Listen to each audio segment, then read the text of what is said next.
Ladies and gentlemen, it is time for a new reaction video. But this time, something's new happening. Today, we are reacting to MatPat's newest theory from 45 minutes ago, the Mergeon's lore. Oh boy, if you guys are ready for this, like and subscribe because I am ready. Alright, we are all set. We are all ready to go. Like and subscribe. I will not make the same mistake like my last reaction video. Let's react, boys! Gather up your railguns and crank up your angsty. I like it that. I like it. Yes. Yes. Thank you. Teenage energy, because today we're covering something brand new. Sweet, I'm open to new things, I guess. I'm talking about Murder Drones, one of the most popular animated series across all of I just want to say thank you for doing this. This is really awesome.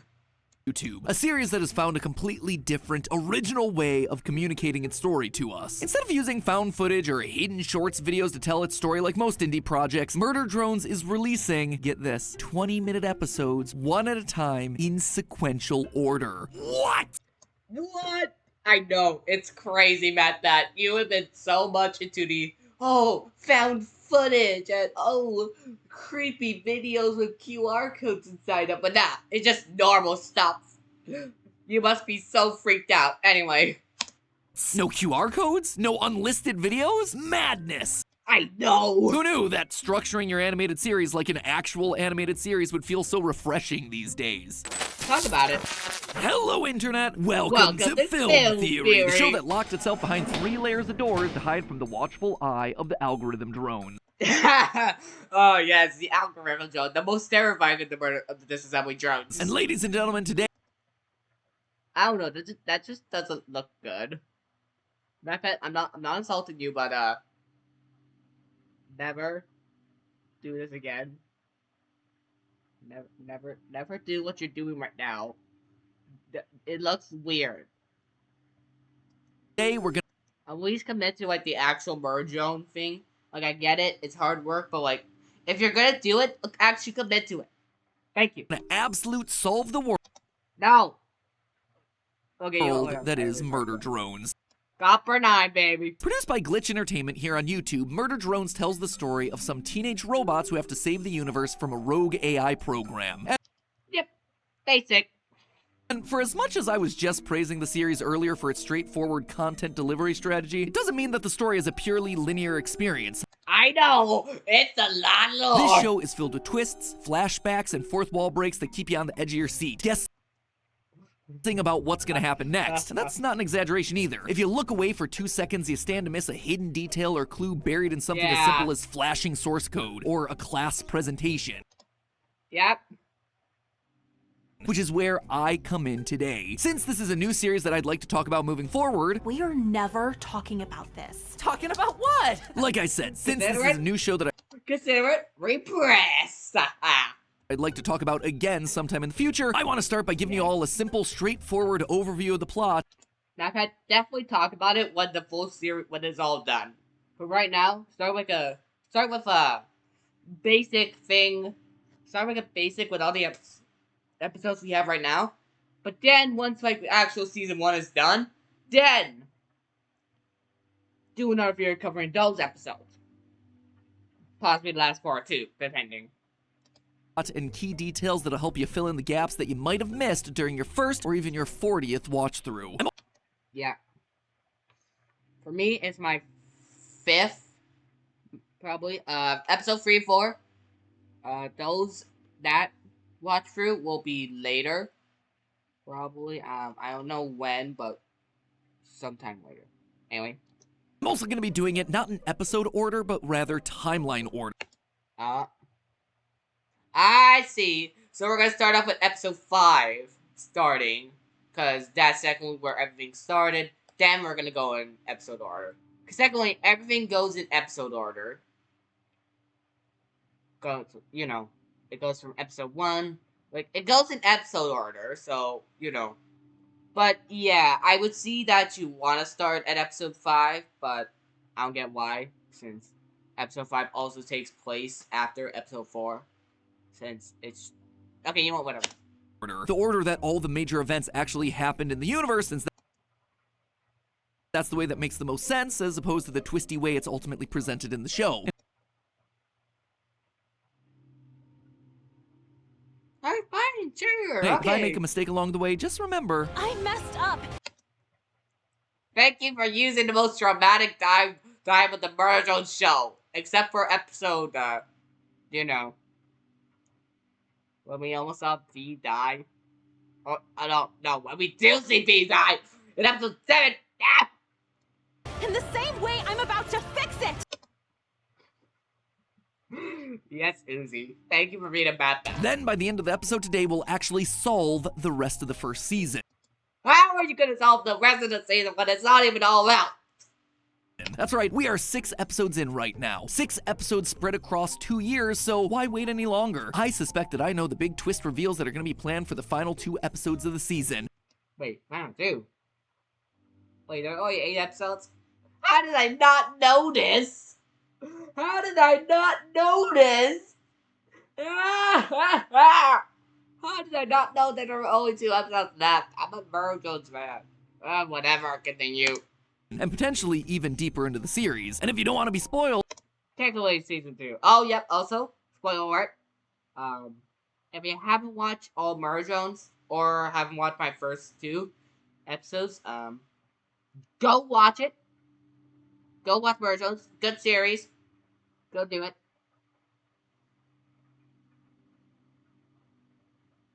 Continue.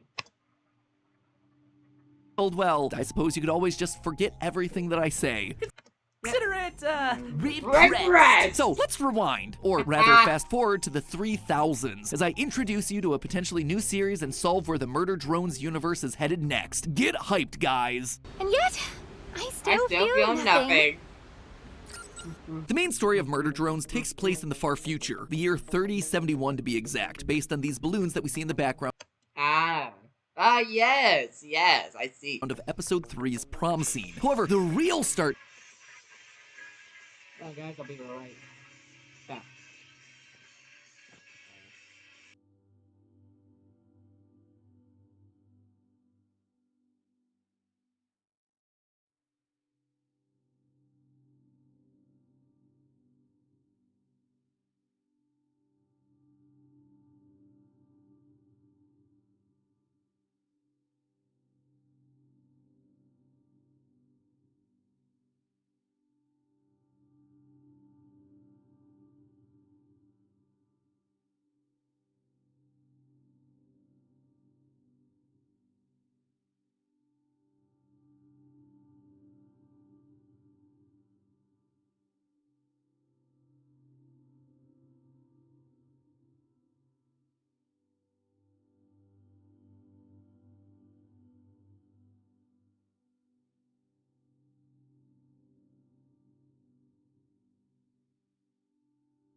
Sorry, everybody had an awkward talk with my mom, anyway. to our story happened quite a number of years earlier. This was a time when humans were expanding beyond the confines of Earth to set up colonies on planets outside of our solar system, mining them for all their resources. One of the biggest players in this world was JC Jensen in space. To help with both mining and domestic life, the company created a series of autonomous AI robots called worker drones, each with their own personality, thoughts, and feelings. Basically, these robots were indistinguishable from a normal living creature. Sadly, though, not everyone agreed, killing them for even perceived minor offenses. Western Villa style? Were you programmed by beasts? Pause it right there. Putting aside the obvious issues around techno. Excuse me. Why the heck did you not show it's murder? Come on. Why, Bat? Why? It's spelled murder drones, and that's the word murder in Bat. Oh. Ethics here, that type of behavior right there is a big no-no in the world of murder drones. You see, all worker drones came packaged with an established proper set of step-by-step instructions for decommissioning old robots, and they're delivered to us on old VHS tapes. Truly a film. Oh my god, no. Why? Theorist classic. Why should you bother following those instructions? Well, Completely disassembled drones may occasionally reboot from software death alone. More than undead federal fine hazards, its corrupted AI carry an increased risk of future error. in short, if improperly disposed of, the dead robots might wake up, literally turning into zombie drones. And not only do they wake up, they're changed in that process. According to the VHS, these drones experience, quote, potentially hazardous mutations to their coding, which we later learn to be known as the Absolute Solver program. And that, my friends, is why you always gotta take time to read the terms of service. We're told that there's only a 0.01% chance that the robots will come back to life, and of that 0.01%, only 0.7% have this dangerous mutation, thereby yielding a 0.007% chance that the improperly disposed of drone will have this Absolute Solver mutation. But of course, this incredibly rare, will probably never happen thing, in fact, does happen. And it happens in the form of a worker drone named Sin, waking up alone, confused, and scared in a pile of robot corpses. She's eventually found by a human girl named Tessa Elliott, who's taken a liking to some of the broken worker drones and has been repurposing them to be her friends. Among the drones Tessa's taken in are the lovable goof N, the butt-kicking V, and the incredibly loyal J. The whole letter is a lot to remember. But clearly Sin is different. The Absolute Solver program that activated inside of her changed her. She speaks in a more robotic Microsoft Sam-esque voice, literally stating her emotions as they happen, and it generally seems that she's on the fritz, acting like a puppet on strings.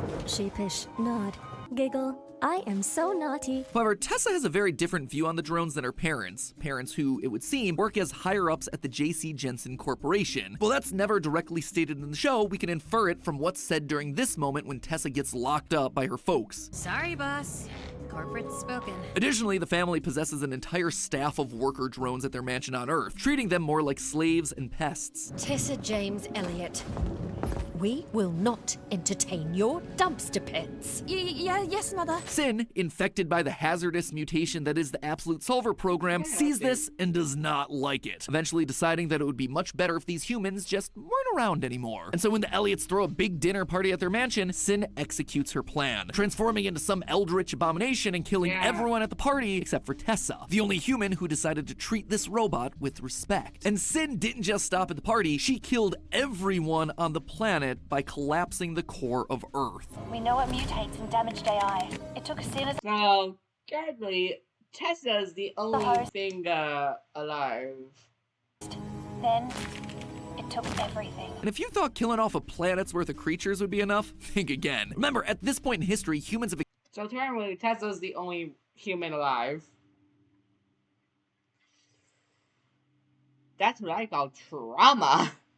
expanded far beyond just one planet, meaning Sin needed to find ways of infiltrating these exoplanets if she truly wanted to wipe humanity from existence. Thankfully for her, humans, ever the curious bunch, did most of the heavy lifting for her. After seeing what happened to Earth, the humans brought Sin's programming into their various systems to study it, and that was a big mistake. The Absolute Solver program does the exact same thing again on Copper 9, one of these human-colonized exoplanets, and our main setting for the series. And again, turning it into an exact, getting all human life gets extinguished. Turning it into a big winter winter apocalypse. The newly liberated worker drones now have no more commands that they need to follow. They are free to live their lives as they wish. And yet, this worker bot peace doesn't last for very long. At some point in history, a new breed of drones, the disassembly drones, or murder drones, arrive on the scene with a directive to eliminate all the workers. This forces the everyday bots to live behind a series of 3 protective walls, Attack on Titan style. And though the worker and murder drone Just imagine an Attack on Titan. All the humans slash worker drones need to live behind 3 walls, cause you know there's something behind those walls and want to kill them. For Attack on Titan, Titans. For murder drones, there's assembly drones that want to eat them alive while their family is watching. drones are told that this comes straight from the J.C. Jensen Corporation, we learn in episode 6 that that actually isn't the case. Instead, the murder drone massacres that are happening across various planets are being orchestrated by Sin for unknown reason. Ah, say that's interesting. Sin disappeared on Earth. Boss ran away. We mutually disengaged. Her last known act was sicking you lot on the human exoplanets. Why? That's what we're trying to figure out, bozo. But that's weird, right? Sin initially retaliated against humans because of their callous mistreatment of the worker drones, but now she's sending murder bots out to massacre the very bots that she initially worked to free? Why? Well, I suspect it's for recruitment. I suspect it's a numbers game. If the odds of the absolute solver mutation activating in a dead drone is 7 in 100,000, you're gonna need to pile up a whole lot of dead drones in order to get a couple of absolute solvers out of the group. Sin wants to kill more and more worker drones, not because she's cruel, but because she wants to build her army. What's more, the absolute solver mutation seems to get handed down between generations of robots. I just realized something. And V and J have a spiral of corpses.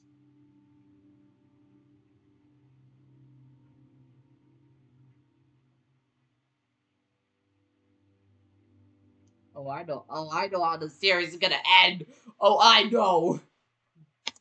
Families, which yes, is a real thing in this universe. So Sin may just be looking to speed up natural selection of this super trait by weeding out all the worker drones who don't possess it. This would basically be the concept of robotic eugenics. Get ready to clip this next section out for your MatPat out of context compilations, my friends, but you can't talk about murder drones without talking about World War II. Of course. During World War II, the Nazis firmly believed in eugenics, eliminating quote-unquote undesirable Of course not believe in World War II.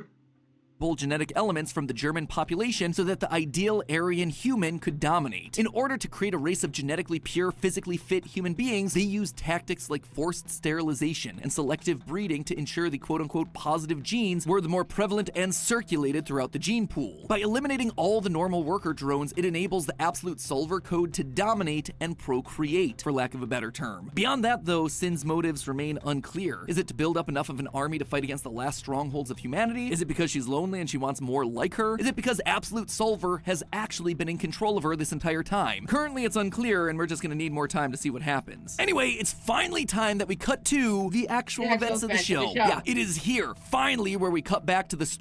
We're halfway through the episode. We're halfway through the video, and we're already getting to the actual show. Story of our characters as depicted in episode 1. Uzi, our main protagonist, is one of the drones unknowingly affected with the Absolute Solver, having inherited it from her mother, Nori. Sadly, Nori was killed by the murder drones soon after Uzi's birth. And now a teenager, Uzi is full of rebellious teen spirit, annoyed that the workers have hidden away from the murder drones rather than fighting them head on. So And while her dad, Condor Man, is trying to keep everybody safe.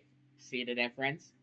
I think armed with a homemade railgun, she ventures out of the safety of the doors and meets N, V, and J, Tessa's drone army that she rescued so many years ago. And now, the murder drone squad tasked with slaughtering the workers of Copper 9. Except, there's one problem with this. By the end of the episode, Uzi's Absolute Solver has activated. Just can't wait to murder all humans. Classic robot stuff. I hope they're sitting pretty there on Earth, because we're coming for them. Yeah. As we're getting this cliffhanger ending, blink and you'll miss an important line of code flashing on Uzi's eye visor. It says absolute solver string equals false before quickly switching over to true. Yep, our main protagonist now has herself a penchant for human genocide, which again feels weird since Uzi didn't die here. How could the absolute solver program have activated inside of her if she needs to have been a zombie bot for it to have activated? Well, remember the code for these drones functions a lot like DNA, meaning that their programming can be handed down between generations. It seems that Nori, the mother of Uzi, passed it down to her daughter in the same way that human parents pass down hair color or some other disease or trait. And when passed down this way, absolute solver doesn't require death to activate. So Uzi teams up with the disassembly drones to solve the mystery of what's actually going on. Looking for clues around Copper 9 eventually leads the gang to a place called Cabin Fever Labs, an old J.C. Jensen facility. This place is filled with a lot of interesting details. For one, the show makes it canon that despite killing all humans on Earth, the doggos are in fact alive, safe, and immortal. See,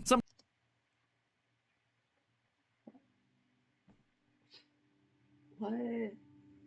Sometimes a plot hole can be a great thing. Also at this place, we get ourselves a tiny hint about a new character. As Uzi's exploring the Cabin Fever Labs, she picks up some paperwork that talks about decommissioning a particular worker drone named S010011X01. We don't get an official name for the drone, but based on the way that this series turns serial numbers and names, the fans have dubbed this character S. You could argue that this is just a random sheet of paper, but I don't think so. This clue about an S drone happens in the same episode where we learn about the insane things that Uzi's mom used to say before she went full absolute solver. She was always all, build doors against the coming sky demons. The singularity awakens. Look at This is cool. this cool S I can draw. Look at this cool S I can draw. Sky Demons, Singularity, Cool S. More S things. I believe this S character will be making their appearance sometime in the 7th We thought that the cool S was just supposed to be like a funny thing. Apparently, it's a reference to the new disassembly drone. episode of the series, as a good robot built by Tessa to make some big reveal about Uzi's mom's death. The series, as a good robot built by Tessa to make some big reveal. Also, Doll's mother. Right there. Hi. Yeah, I use that too. Just look at Khan.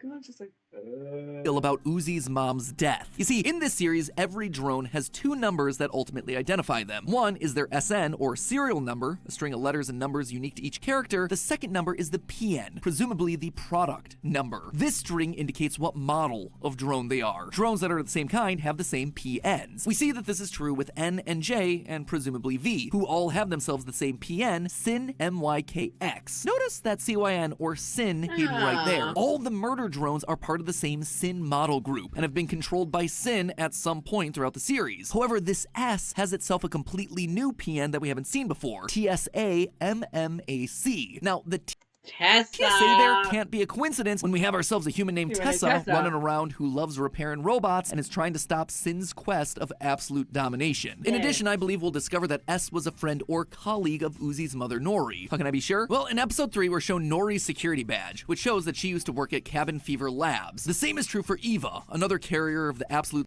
solver corruption.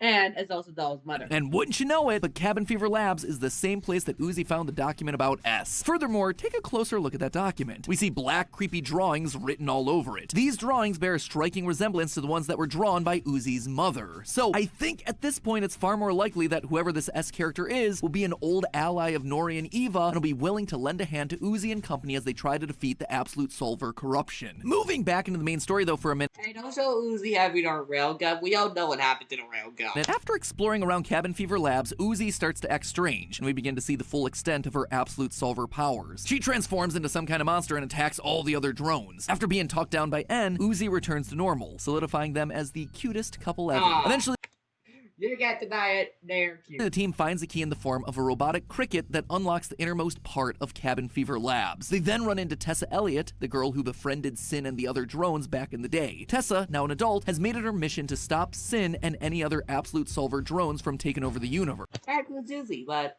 you know, she doesn't know that yet. In the end of the most recent episode, we see Uzi, N, and Tessa finding their way to the elevator that leads down into the innermost lab, leaving them and us, the audience, curious about what they'll discover down there.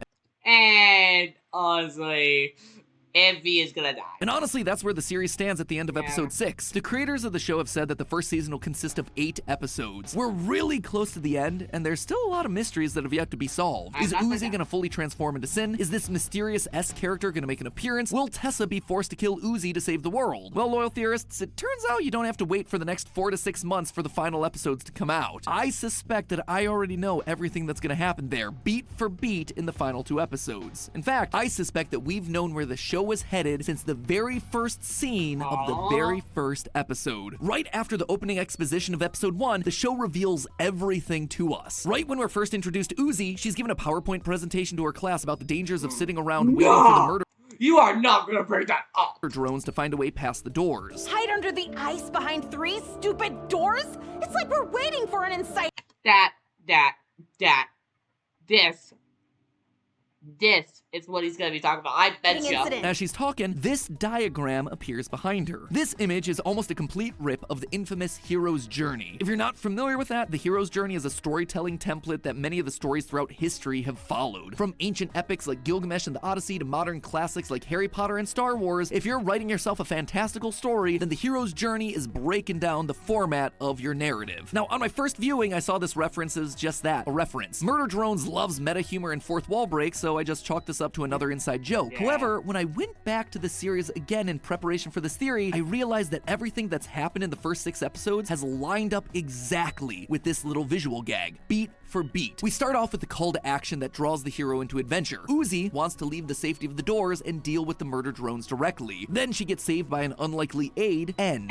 Right after this, Uzi teams up with helper, Dal, and a mentor who's been around the block, Tessa. Together, this crew fights back against a bunch of challenges, and Uzi becomes more and more tempted to use the Absolute Solver abilities, culminating with her being fully possessed by Sin and N having to cut off her hand in episode 6. And mind you, this diagram isn't just for any generic hero's journey. It is one that is specifically built for Uzi. Notice all the references to angst moments built into this wheel. And if there is one emotion that definitely connects back to Uzi, it's angst. It is angst. An angsty teen fad bite me, and I made you rebel like an angsty teen, which got you killed. So if I'm right, that then leaves us right here on the chart, at the bottom, ready for another helper and a big revelation that's tied to 3 specific things: rebirth, abyss, and death. So remind me again where these characters are. Exploring Cabin Fever Labs, a giant underground facility that keeps going down to the center point, an abyss, if you will. And who have we been talking about this entire time? S, a potential new helper associated with Uzi's dead mom, who probably has more information than anyone about what happened to her. According to the hero's journey, at this point, Uzi, our hero, will be given some sort of a revelation. S is going to reveal some saucy details, something that, according to our template, will lead Uzi to a full angst overload. If what we've seen previously are just tiny overloads, what could this possibly look like? What could be so devastating for Uzi to hear that it'll send her into a presumed meltdown? Well, I suspect that S is going to reveal that N was the murder drone who killed Uzi's mom. No! I'm just as shocked as you are, but N is the most likely killer. At this point in the series, we don't actually know what happened to Nori. All we know was that she was bitten by some murder drone and that Nori's father ultimately had to put her down. On Copper 9, there's only 3 murder drones that we know of. Yeah, V, J, and of course, N. N. Nothing would make for a more catastrophic revelation than finding out your new boyfriend is the one that killed your mom. This devastating news will be too much for Uzi to handle, and she'll fully succumb to her Absolute Solver powers, going full angst overload. Then, after being saved once again by N and the crew, Uzi will atone for her sins and make her mission for Season 2 clear. Defeat Sin, stop the Absolute Solver, and end the cycle of violence that prevents humans and drones from living the peaceful lives they want. So, there you have it, my friends. Murder Drones, the plot so far, as well as a solid hypothesis or two on where it might be headed in the final episodes of the season. How am I so sure about this? I guess you could say it's a mixture of Easter eggs, narrative logic, and a whole lot of watching other forms of media. You know, stuff like movies, TV shows, and of course, anime. Oh, and they said But hey, that's... I failed that so much. Wait. Wait, the solver Absolute Fabric or H2O? Yeah, I forget. Just a theory. A film theory and cut. That's it, everybody. That's it for that episode. Thank you so much for watching. I'm Purple episode 7, not the man behind the slaughter. If you have any recommendations for what you think could also happen, put it in the comments. Yeah, like, comment, subscribe. I'm out of here. See you guys later.